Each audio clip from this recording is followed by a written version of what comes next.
Somebody mentioned that you recently, I think you did a live, and you had just kind of mentioned briefly that you almost got fired on a Calvin Klein ad. So they were wondering if you could go more in depth about that story.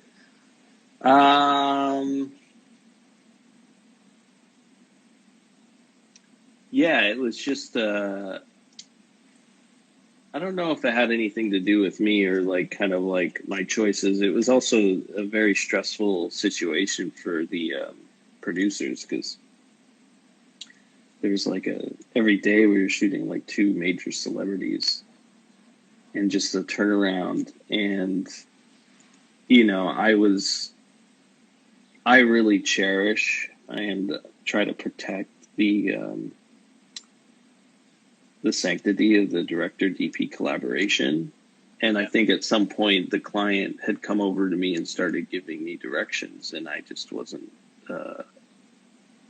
cool with that.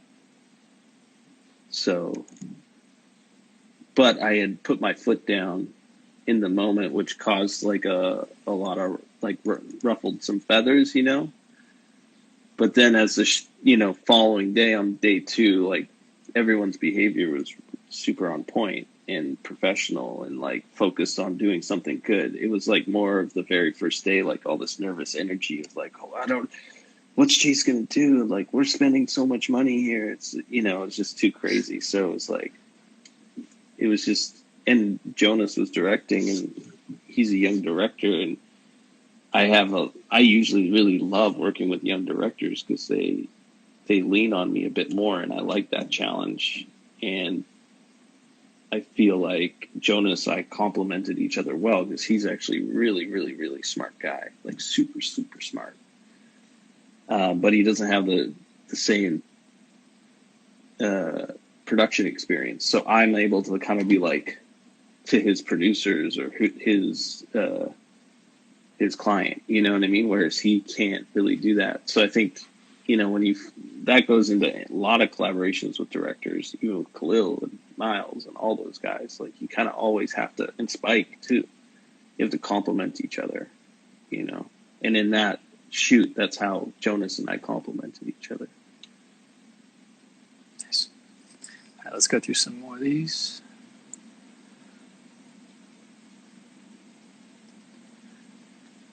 What films really lock down your aesthetic style?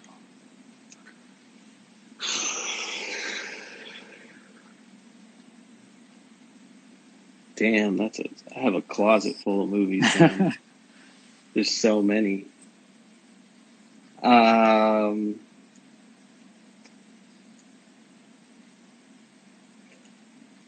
It's actually like a lot of Lubezki and those kinds of guys' work, because I feel like they're trying to say something about immersiveness and being there and presence. And what I'm attempting to do kind of moving forward in my career, and I don't know if I've fully achieved that, but I'm trying to do the opposite. I'm trying to observe and create tension rather than empathy. Whereas I feel like their images and the way they tell the story from point of view and that kind of stuff and being there is much more about point of view and your connection to the character. And I'm actually trying to do the opposite of that. Right. But it's actually being inspired by their work that initiated that thought, because I'm just trying to take what they're doing and flip it, essentially. Right. So kind of disguising and hiding and limiting those things allows the viewer to find their own empathy within what they see rather than imposing it on them. Is that the idea? Yeah, exactly.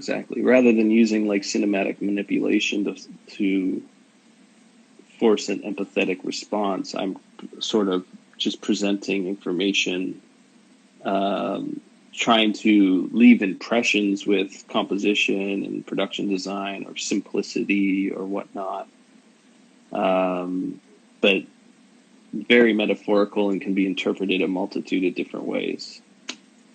Whereas, it's a much looser suggestion that I'm trying to do. Yeah. There's a question here about can you talk about your struggles with understanding script form? You spoke about it in the last live, and it's something I struggle with too. Yeah, usually when I read a script, I'm like super repulsed and don't really understand a lot of the themes. But what's helped me is kind of reading it on multiple, occasions and kind of connecting with it a second time. Because sometimes when I'll read a script, I'll immediately put myself into the scenario of shooting it. I'll start to fantasize about that stuff, and that a little bit disconnects me from it. It's I'm starting to understand it the more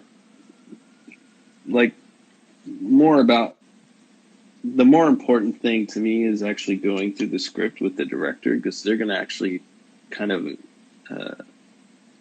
tell you the theme that they're thinking, or the emotion, or at least it gives me an opportunity to make that request.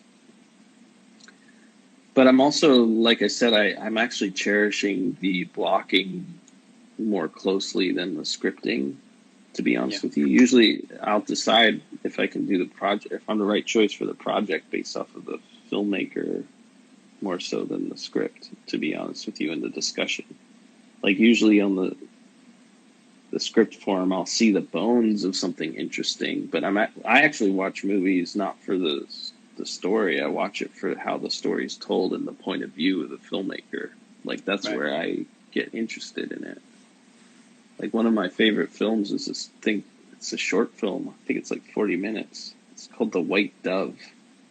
And it's like the most simple, basic story about a dove, like a child's pet, and that, letting that pet go. Yeah. And it's actually, to me, the thing that was really beautiful about it is how they told that story, not necessarily the story. So,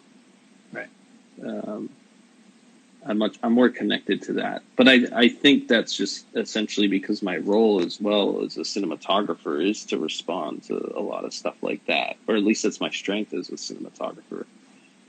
Whereas like a production designer, I think they have to be more thoughtful about the script and more, do you know what I mean? They have to have a totally different POV of how the story should be told. They should be really planned out. They're almost the exact opposite of what I should do. My intentions. Yeah. They should make things symbols. I should try to make things metaphors. Yeah. Yeah, absolutely. Let's find another one.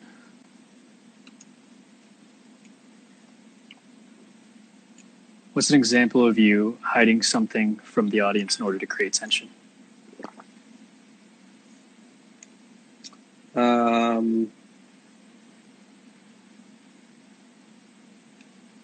It's like top lighting somebody without an eye light. That would be an example. When you see, like right now, there's light bouncing off the table here and into my eyes. You can see kind of what my intentions are. Whereas if I concealed that, created shadows underneath my eyes, and you wouldn't be able to see into what my thoughts were or my intentions. And I think there's a ton of tension in that instantly. Yeah. Your work in Medeus also, as you mentioned, with your framing and kind of cutting off body parts and things that we don't see, that's something that you did really well there as well. Yeah, exactly. Can you share your thought process behind Hannah, both for lighting and grading?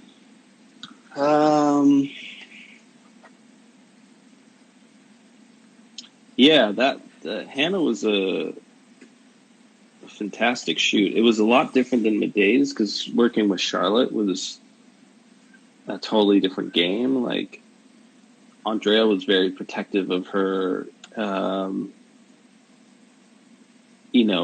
She would only come onto the set when we were absolutely ready. So there was like it was much more austere, the process, where Medeus was a little bit looser. The grading on Hannah was kind of a nightmare, to be honest with you. It was like I flew to Rome to do the DI, and they had hired a colorist who I hadn't requested. I requested a specific colorist, went there thinking I was going to work with that colorist, and the PA who was driving me to the DI had mentioned somebody else's name, and I didn't know who this that's when you person found was. Yeah. So then I started panicking, and thankfully I started seeing the images, and there was something wrong with the scans. And I couldn't really quite tell. They were inconsistent, so I started texting Tom Poole. I was like, dude, there's something's going on here. Like, I don't know what's up. Like, what do you think? So, and I would I'd have the colorist who I was working with there send me like a DPX, and then I would send that DPX to Tom, and he confirmed my suspicions that the scans were incorrect. And then at some point I was just like, I think it was the third day, I was coloring the film on my laptop as they were coloring it on the DI suite, and the colorist had refused to use like a photochemical LUT. Why? Well, he was using video scopes, and he was like, the range is being limited by the LUT, because the LUT is supposed to emulate a totally different color space. The white points are different, the black's different, and he's seeing that as compression, whereas I'm seeing like, no, that looks good to my eye. Like, I don't care what the scope's saying, it looks good. And so he had a different interpretation of the material, and I was kind of allowing it to happen, but I was doing it on my laptop at the same time, like in DaVinci. I was grading it, and I would show him what I wanted. And then after, 10 hours of doing it in the theater, I'd go back to my hotel, and I finished the whole film in 3 days on my laptop. And he wasn't able to do it. And then finally, the lab started saying something like, oh yeah, it's not, the scans are fine, it's the processing, something wrong with the processing. And I knew it was not true, because I'd watched all the dailies, and I'd done a dailies LUT and had that kind of set up properly. And I pulled the plug on the DI. I was like, this is finished, I think, and I was like, everything needs to get rescanned, and I'll come back in like 2 months. And I came back in 2 months, and I just ended up coloring it on their system with the new scans. It was really difficult because I'd never DI'd anything myself. And they had a great projector. They had like all the right gear, but their board was wrong. It was like the USB wouldn't connect, so it would only work half the time, and then it would just drop power. So I was like using my mouse and I had 5 days, and I had a job that was shooting in Italy, and we were DIing in Rome. So I had a very limited window. It was hard, but I'm pretty proud of what we did. And I just tried to keep it really simple. Like a lot of I think I talked about it the other day, where I really just want to find like a look or a print that's supreme. And I was thinking about it today before this started, that I guess what I'm trying to do is find a way to expose and color a movie with as minimal manipulation as possible. So almost like there's none. And that takes like the exact rate of exposure, underexposure, pulling or pushing, processing, and finding that, and then consistently lighting every scene so it all matches and it all looks right, so that you really don't have to do anything. You just apply the LUT, and the LUT represents everything. The only thing that you might have to do is compensate for the color shifts of natural light, if you're using natural light in the film. Yeah. But not having graded before, the mechanics of it and everything. Like, did you have an assistant kind of helping with that part, or was it all on you? It was all on me because nobody spoke English. Gotcha, okay. Like if there was a system error, they would send somebody in, like a tech, to fix it. But it was just me and Andrea, the director, in the room the whole time.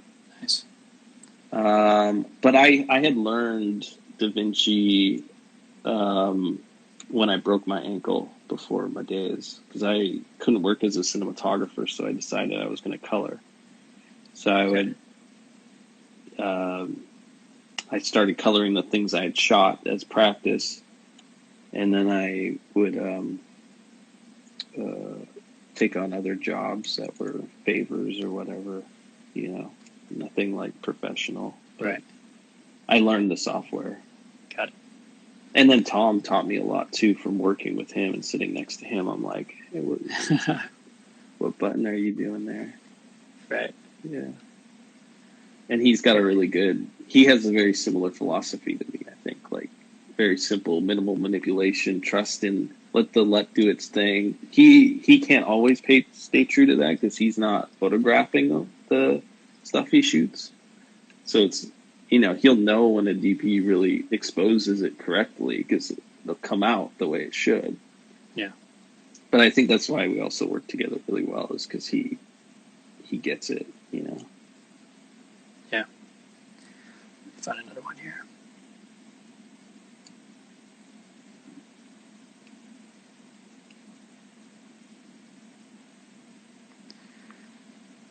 How do you look at and dissect any good film that you watch? I buy it on Blu-ray. I rip the Blu-ray. I convert it to an MOV file, and then I'll put it in DaVinci, and I'll start to scan through the film in high speed so that I can see kind of how all the edits are happening. Because when you're listening to the audio and stuff like that, you're totally blind to it. But when you can scan through it, you can kind of see. You can see why they did a match cut. Like in The Godfather, when it, Al Pacino's sitting there and it's a close up of his face, and then it dissolves to Robert De Niro watching his, son being sick. Like those are metaphorical match cuts or compositional match cuts. And when you scan through the movie kind of in high speed, you can see that, oh, they did that there. Okay, they did that there too. I can see what they're doing. And then you can kind of like pull references, or I'm actually really interested in editing as a language. I'm almost more interested in that now than lighting and lenses and stuff like that, In what sense?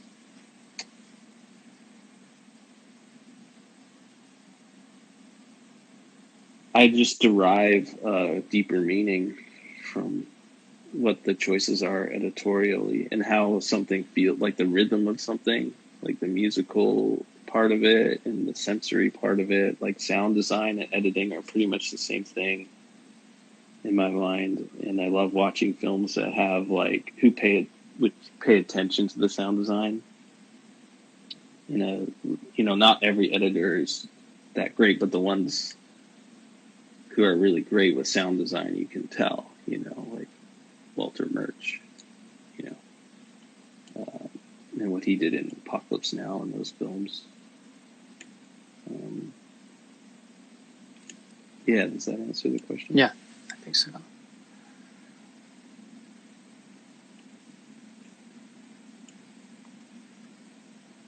Had you worked with Spike before that film, and how did your relationship begin?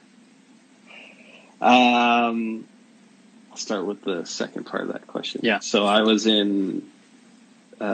visiting Gustav Johansson in Sweden, just hanging out in Sweden. It's like a holiday. I think Hannah was playing at the Venice Film Festival, and I was planning on going there. And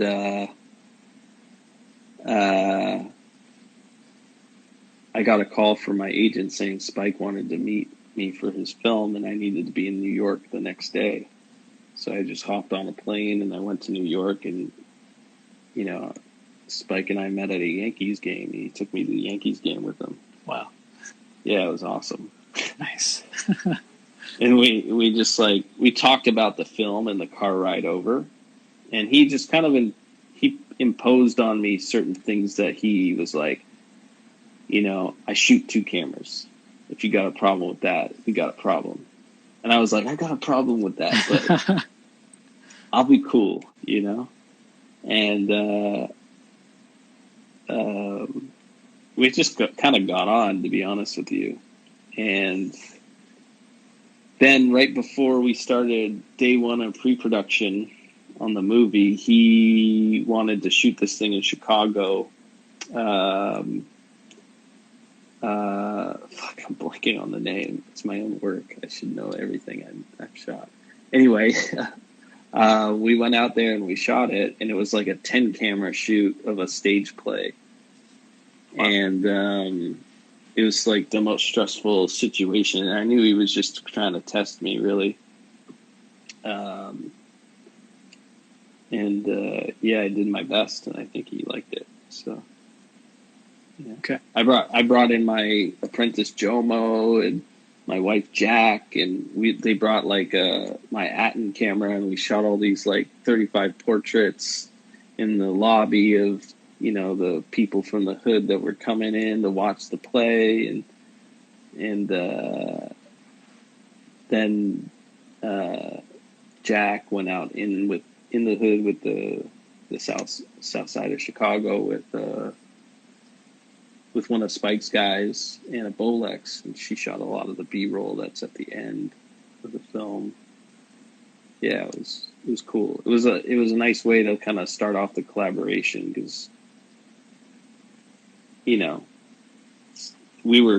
Spike was directing from a booth, and I was next to him, and we were on comms, and I was coordinating all the cameras essentially through an HME. So, yeah. Which is not something I usually do, but it was cool. It was fun. This is kind of basic. Do you have any advice for directors working with DPs?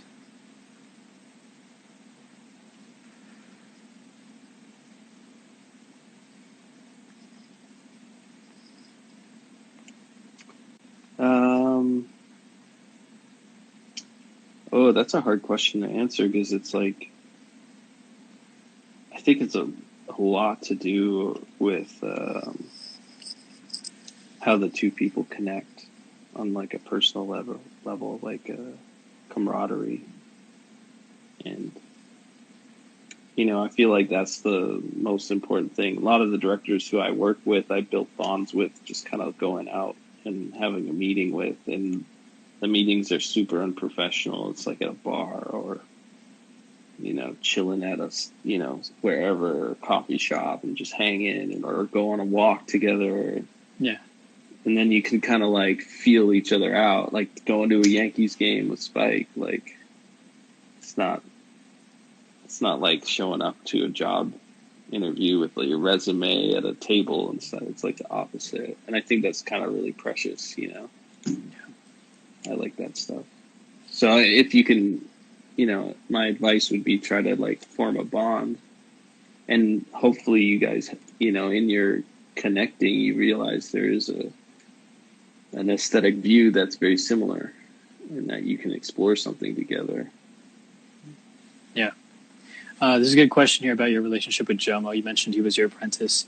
Can you talk about what that relationship is like with an apprentice for you? Well, Jomo, we just kind of kicked it a few times at first, and then he gaffed flypaper for me and Khalil, because we wanted to do something that was like entirely family based. And I know Jomo's not a gaffer by trade, but, you know, he had the background to do it, and I was just using my light panels and improvising everything. It's like, you know, and Jomo's like super determined, and I like to have people around who can shoot themselves. Like, you know, I could send Jomo to shoot something if I wanted him to get a shot, whatever. I like that energy, and that, you know, in pre-production on Black Klansman, he was assisting me there too. So he would like scan a lot of the photography books that I was trying to like accumulate as reference material for the art department to consume, and Spike to consume. And, you know, he would print stuff on like Polaroids like this that are stills that I would have, and I'd build like a library of this kind of stuff. he didn't come onto the shoot with me. I have another apprentice, Ian Trimble, who's amazing, and I've been working with him for like 2 years now. Ian, he works on the set. He's like a trainee or a digital utility, depending on the shoot, or a loader. He loads. But then I think his biggest contribution is in pre-production, when I'm doing a lot of my wood shedding. And especially on the last film, Blonde, I would shoot on the weekends and take out random cameras and lenses and film stocks and whatever. And Ian was just my support for all that stuff, like it was just he and I, and, my wife, and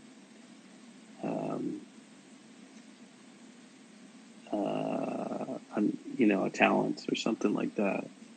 Yeah. My other apprentice, Skyla Page, she does the same when I'm in New York, and she's in Atlanta now. But I met her through Spike. I can't remember how I met Jomo. Met Ian on a shoot. Just they contribute so much. Like, I just have a lot of dialogue with them, and a lot of ideas that I end up having, and concepts and philosophical things that I have to say are kind of generated through discussion with them. Yeah. Ian's asking, what's the Pepsi challenge? Pepsi challenge. Oh my God, that was something Andrew Dominic requested on Blonde, where he wanted us to shoot Venice and an Alexa LF, and shoot them the same, every shot the same, but don't tell Andrew which camera's which, or which lenses are which, and he'll just choose based off of his response. Right. So that's the Pepsi challenge. Which you end up going with. I hate testing that way. Yeah. I went with the Venice on Blonde because it was kind of a cool test we set up, actually, because I had Dave Edsel, who's a focus puller I've worked with for a very, very long time. He's worked with Khalil longer than I have. He's an amazing focus puller, but he kind of got picked up by David Fincher and his crew, did Mindhunter and did David's last movie. So I don't see Dave Edsel that often anymore, but he came out on the test. And then Ian was there, and I had, at some point, kind of when the light was getting really nice during the test, I just started improvising, and I threw out all the professional camera test stuff out the window, and I was like, to the stand-in, just sit against that wall and shoot this and get that. And Ian had the Venice, and he was just running around getting all these shots, and I could see Edsel, he was changing the filter in the filter tray and doing the amount of stuff that Ian got was just more, and it was because of the way the internal NDs function and the high ISO. And then in the grading, I made them look identical to one another, and Andrew couldn't tell the difference. So then it became more a question of, okay, if we're going to shoot our movie in this way that we're improvising it a lot, and, we're staging things around natural light and doing that kind of approach, the Venice just seemed like a better camera for what we were doing. Yeah. Gotcha. And Tom also liked it, and I value his opinion a lot. Because, like I said in other interviews, the print and how the texture of it and what's done after is really valuable and important to me as well. Yeah. Let's go through just a couple more of these. What's a change you'd like to see in the art form of filmmaking?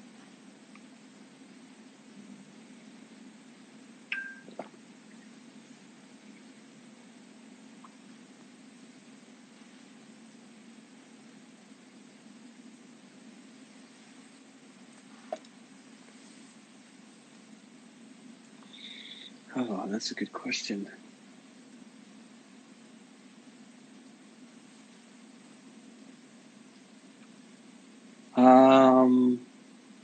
It kind of makes me sad the idea that the cinema is not going to be potentially as valuable as it used to be, because I have had like extremely cinematic experiences in the exhibition of a film in a theater, and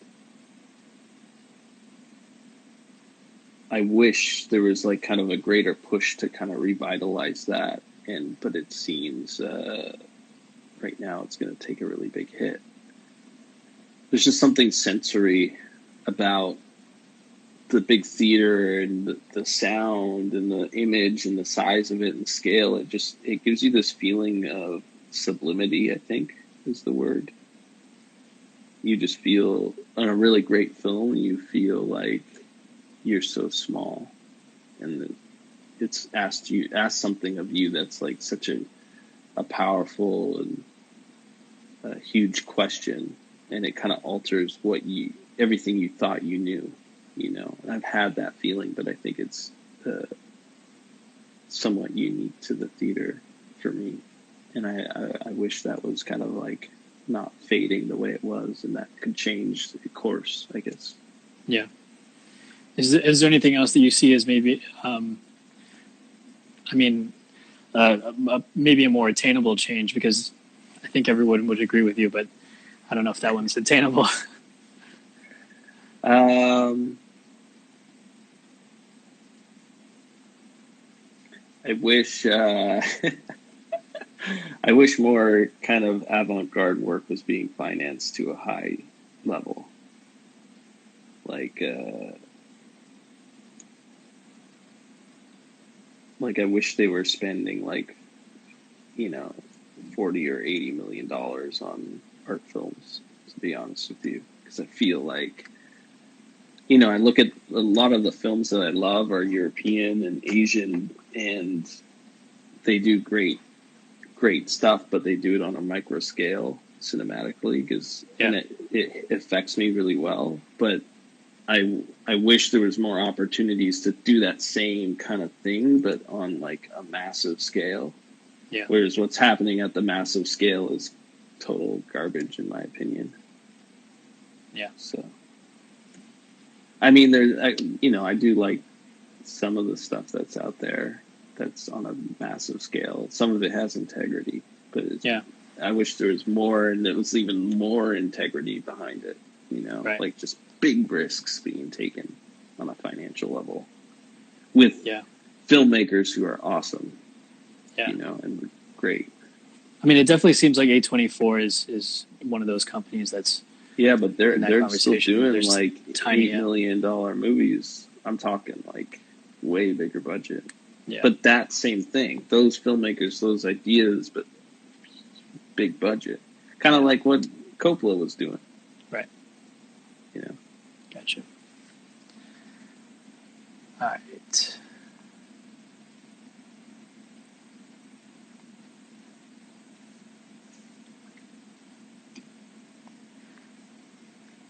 Share some of the lighting and blocking process on the beautiful Macy's project. The Macy's project. Sorry, what was the question? The process behind the lighting and blocking.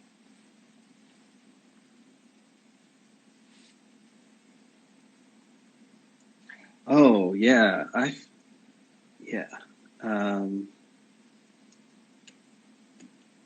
I was trying to move the light as much as possible. That's kind of a device that I use quite often.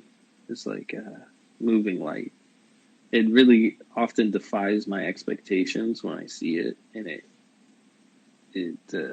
I have a visceral response to it. It feels really musical, and it defies logic, which I think is really important to do.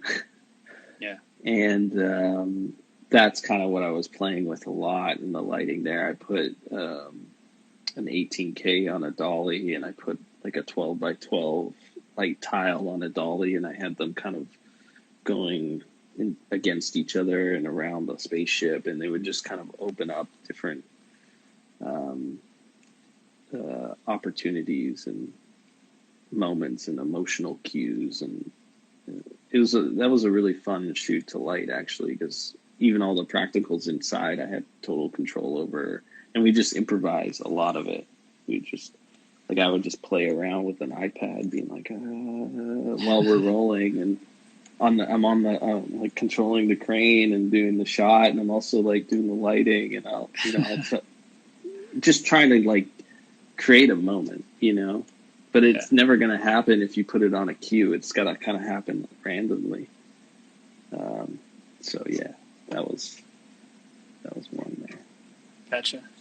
I will take this last question then.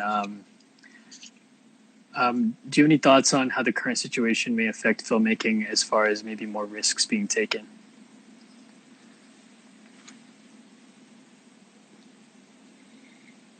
I think there might be a more conservatism, to be honest with you. Sadly. It's hard for me to say because I think there's been other times in cinema where there has been like a recession or whatever similar to now, like an economic thing. But I'm not super informed, like, what happened in the 80s that caused those movies to look like that, economically speaking. Like, I don't know. I'm not that informed about the history of it. But it would be interesting to look back and see and maybe try to predict what could happen after this, We'll end on a lighter note then. Here we go. Painters and photographers who influence you. Photographers. Yeah, no, if you could name painters or photographers. Oh, shit, yeah.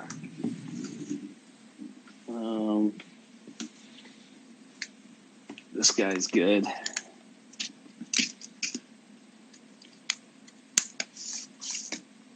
He's a magnum photographer. Oh, can you see that? A little lower. Yeah. Amazing for color.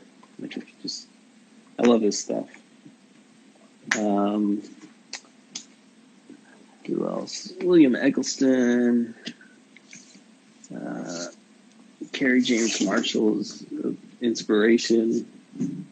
I saw one of his paintings at what was it? The Guggenheim. It was the Met, I think. And it was like a painting that was completely black.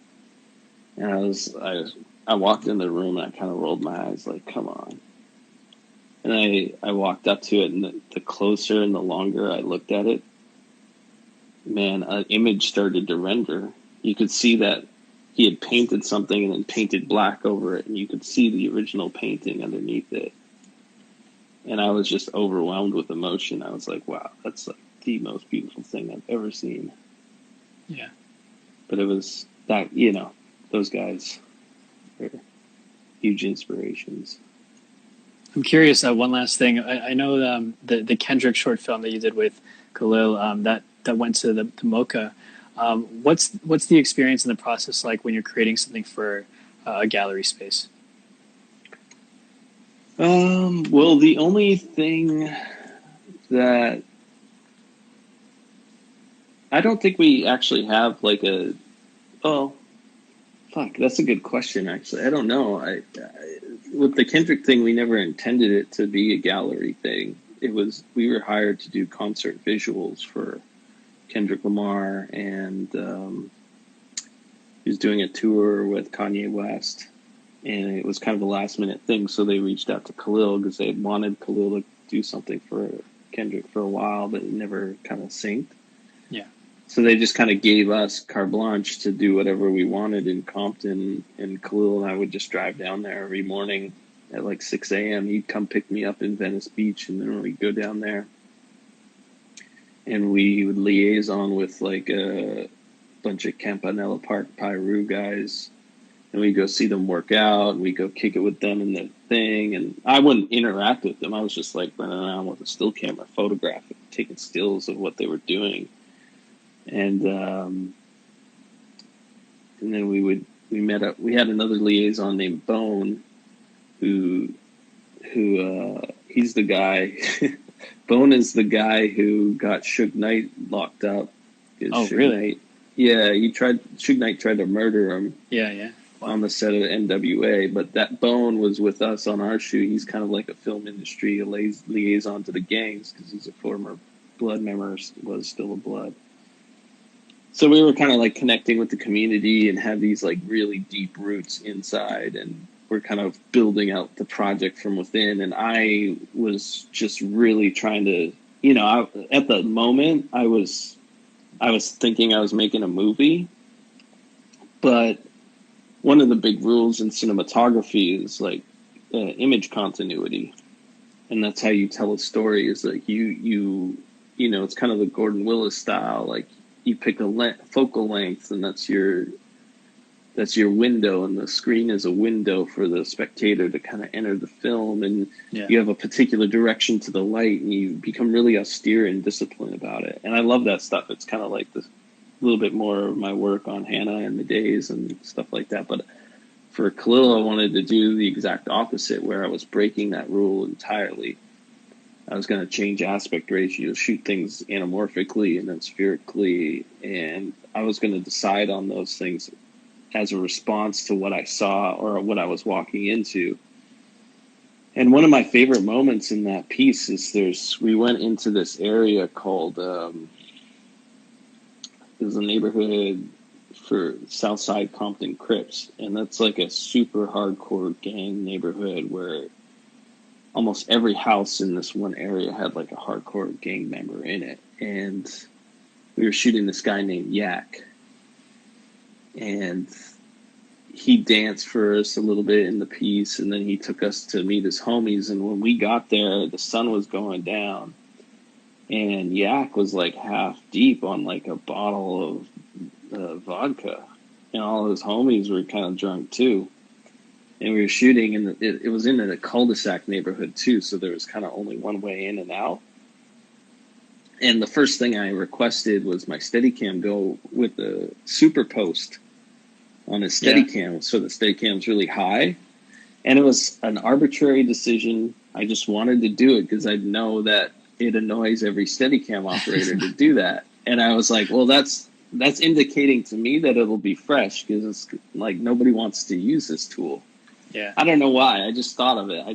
That was my thing. So, and I think I'd shot him with a super post, but did low-mo that same guy earlier. I'd done some shots like that already, but this time I wanted to go high. And a ton of all the stuff from the high post in Steadicam on anamorphic is all like my favorite stuff that we did there. And I remember at some point, Khalil disappeared. And from what I heard, I never asked him about this, but apparently I think he and a gang member had an exchange, and the gang member was offended by what something Khalil said. But I can't imagine Khalil saying something really offensive. It must have just been like, that kind of masculinity going on in the area, and there being like us on their turf. So Khalil just disappeared, and it was just me shooting with the Steadicam and the focus puller, Dave Edsel. And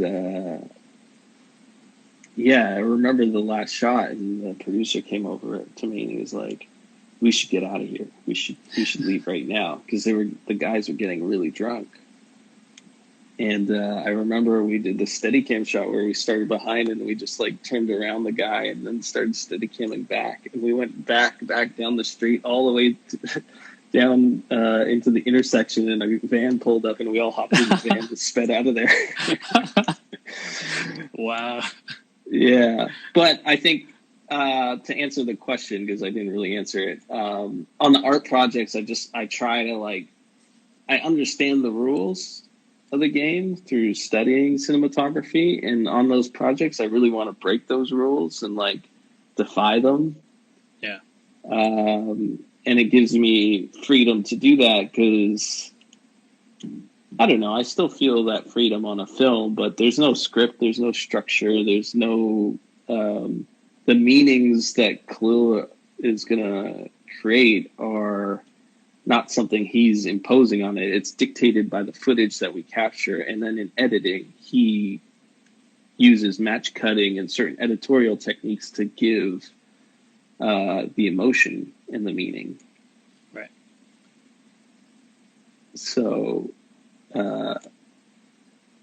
there's weirdly like a responsibility that I have to that project and to him to be as experimental as possible, because it's going to give him kind of stuff in his edit that he's going to be able to juxtapose and, you know, excite him and his Luke Lynch, his editor, who's a genius. You